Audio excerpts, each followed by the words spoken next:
নমস্কার, public news next চ্যানেলে আপনাদের জানাই স্বাগত। সংবাদ পড়ছি আমি বিশ্বজিৎ।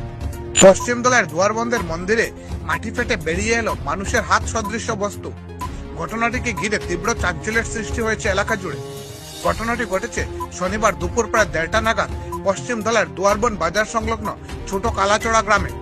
এদিন গ্রামের সন্তোষ মাল দেখতে পান তার প্রায় 20 বছরের পুরাতন বিশ্বহরি মন্দিরের ভেতরে মাটি থেকে বেরিয়ে এসেছে মানুষের হাত সদৃশ্য দুটি বস্তু। রবিবার ঘটনাটি চাউর হতেই প্রচুর মানুষ এসে ভিড় জমান সন্তোষ মালের বাড়িতে। এদিন সন্তোষ মাল বলেন, প্রায় 20 বছর থেকে তাদের বাড়িতে রয়েছে বাঁশ বেতের তৈরি একটি বিশ্বহরি মন্দির। মন্দিরের ভেতরে মাটির বেদির উপর মা মনসার মূর্তি রেখে তারা পূজা করে আসছেন। তিনি বলেন, গত 20 বছর থেকে তারা এভাবে পূজা করে আসলেও মন্দিরের ভেতরে এ ধরনের কোনো কিছু ঘটেনি।